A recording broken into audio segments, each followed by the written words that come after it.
Bonjour tout le monde. Bonjour. Salut. Aujourd'hui, on s'intéresse au texte argumentatif philosophique.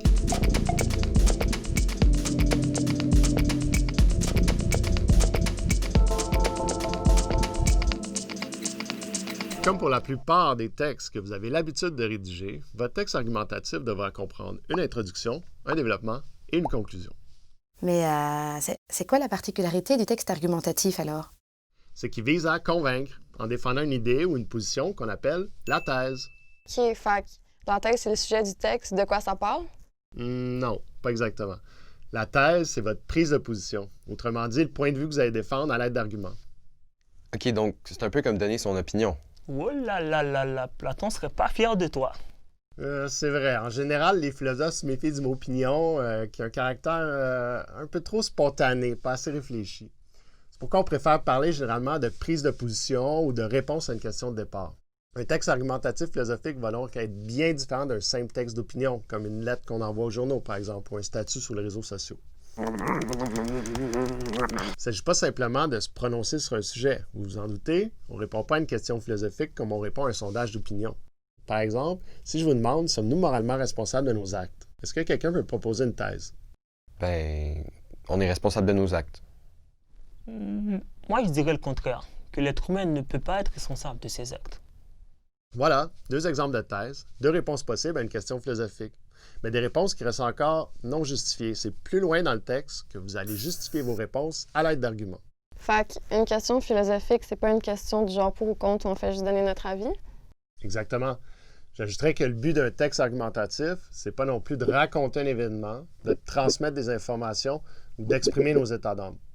Comme on l'a dit, il s'agit de défendre une thèse à l'aide d'arguments. Les arguments sont donc les raisons qui viennent justifier ma thèse. Pourquoi j'ai choisi de défendre cette position-là plutôt qu'une autre? Récapitulons.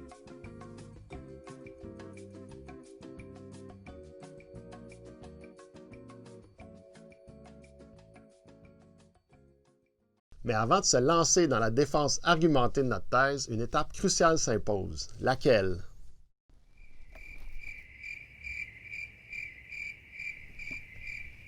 Il faut d'abord s'intéresser à la question posée, la questionner, prendre le temps de l'examiner avant d'y répondre. C'est un réflexe philosophique que vous apprenez à développer dans vos cours, non? On appelle cette étape de l'introduction la problématique et elle vient après le sujet amené. Quoi? Qu'est-ce que j'ai dit? J'ai un problème avec le mot problématique. Yep. Ouais, moi Ouais, avec. moi aussi. Bon, OK. Une question philosophique, c'est complexe. On ne peut pas y répondre en claquant des doigts, vous le savez, ça. Elle est complexe parce qu'elle comporte plusieurs enjeux ou problèmes. La problématique, c'est justement de faire ressortir les contextes, les enjeux et les controverses liées à cette question. Pourquoi? Tout simplement pour mieux la comprendre. Qu'est-ce qui fait que cette question mérite d'être posée d'après vous? C'est à vous de montrer la pertinence et la richesse de cette question avant de prendre position. Par les arguments qu'on formule pour défendre notre thèse, Tu vas trop vite. Comme je disais tantôt, avant de prendre position et d'argumenter, il faut problématiser. Même si on va y revenir dans une autre capsule, c'est déjà important de comprendre de quoi il s'agit. Si je reviens à l'exemple de tantôt, quand on se demandait « Sommes-nous moralement responsables de nos actes? » Pouvez-vous identifier des problèmes, des difficultés, des enjeux qui sont implicites à la question, mais qu'il faudrait faire surgir avant de formuler notre thèse? Ben, j'imagine que ça dépend de la situation. Ben oui, par exemple, si on me force à faire quelque chose, je suis pas vraiment responsable. est-ce que tu veux dire qu'il faut être libre pour être responsable? Mais me semble j'ai vu dans mon cours de philo que seulement les êtres qui possèdent la raison pouvaient être considérés libres. Mais est-ce que c'est toujours la raison qui nous guide?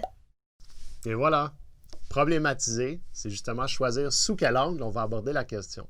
Par exemple, selon ce que vous venez de dire, ça pourrait être intéressant de voir ce que sous-entend le concept de responsabilité, comme une certaine forme de liberté, par exemple, qui ferait en sorte qu'on pourrait répondre de nos actes. Dans tous les cas, en approfondissant la compréhension de la question, une bonne problématique de départ va vous aider à faire un meilleur traitement argumentatif de la question. Ah! Récapitulons.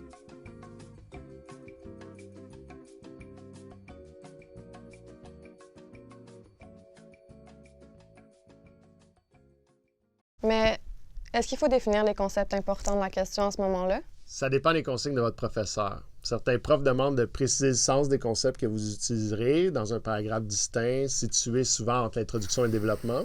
D'autres préfèrent, par exemple, intégrer la clarification des concepts dans la problématique ou plus loin dans le développement. Bon, maintenant qu'on a fait tout ça, on peut commencer à argumenter pour défendre notre thèse. C'est ça. Une fois la question examinée, la thèse formulée et les principaux concepts définis, c'est maintenant le temps de passer à la partie développement et d'argumenter, c'est-à-dire de justifier votre thèse. Justifier sa thèse, ça veut dire faire comprendre à votre lecteur quelles sont les raisons qui vous ont amené à défendre cette thèse. Et d'habitude, votre prof s'attend à ce que vous mobilisiez les idées philosophiques étudiées pendant la session. On fait habituellement un argument par paragraphe, mais gardez à l'esprit qu'argumenter, c'est pas affirmer, mais plutôt démontrer. Démontrer pourquoi la position que vous défendez est la bonne. De façon générale, on pourrait dire que la règle d'or pour bien argumenter, c'est de bien raisonner. C'est-à-dire de ne pas simplement aligner des phrases sur un sujet, mais de porter attention à la qualité des liens que vous faites entre vos idées et vos phrases. Donc, par exemple, est-ce que je pourrais dire qu'on est responsable parce que je crois qu'on est libre? Bien, dans ce cas-là, tu dois expliquer pourquoi tu fais un lien entre liberté et responsabilité. C'est quoi les raisons qui t'amènent à dire qu'on est toujours libre? Puis en quoi ça fait en sorte qu'on est responsable de nos actions? Facile. Mais attention, les arguments doivent respecter certains critères. Ils doivent être cohérents, pertinents et suffisants. C'est-à-dire que, premièrement, ils doivent respecter les règles de raisonnement logique, dont au premier chef, le principe de non-contradiction. Deuxièmement, ils doivent être basés sur une information adéquate, qui est en rapport direct avec la thèse. Et finalement, ils doivent avoir suffisamment de poids pour convaincre en évitant d'être superficiels, vagues ou incomplets. Si vous voulez en savoir plus, une autre capsule porte sur l'argumentation. À la Ben, base, je dirais la que responsabilité, c'est c'est l'obligation quand même, d'accomplir un devoir moral, non? Non, mais Ça il y a suppose aussi qu'on une a différence. d'abord- Non, la mais base tu de la comprends pas. morale. C'est Ben, pas je ça pense dont on pas, parle. parce c'est pas ça, que c'est la quoi? liberté, Quoi? c'est important. OK. Vous êtes bien partis. Ça prouve qu'une question philosophique n'est jamais évidente en soi. Il y a toujours matière à controverse et plusieurs interprétations possibles. Il y a donc une grande diversité possible de thèses et d'arguments. Récapitulons.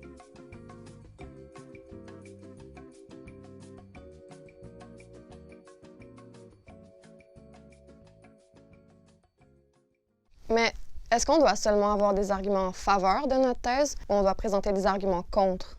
Bien, encore ici, ça dépend des consignes de ton prof. Certains vont exiger une objection et une réfutation pour montrer que vous êtes capable de rendre compte d'un point de vue opposé au vôtre et d'y répondre. Il y a justement une capsule spéciale là-dessus. Ok, si je récapitule, le texte argumentatif philosophique, c'est pas un texte d'opinion. Parce qu'il faut d'abord problématiser la question, ensuite il faut se positionner avec notre thèse, et puis argumenter en essayant d'intégrer des idées philosophiques vues en classe. Ok, pas trop vite.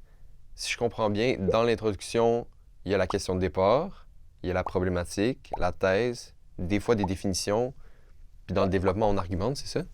Et si j'ai bien compris, nos arguments doivent être cohérents, pertinents et suffisants. Et dans la conclusion, je suppose qu'on rappelle notre thèse, on résume nos arguments et on termine avec une ouverture ou une relance. Compris. Mais, si tous ces éléments font partie d'un texte argumentatif, les demandes des professeurs peuvent varier. Donc, en cas de doute, rappelez-vous que c'est toujours important de respecter les consignes méthodologiques de votre prof. Et n'oubliez pas de toujours faire un plan avant de vous lancer dans l'écriture de votre texte. Bonne rédaction! Merci. Bye. Ciao!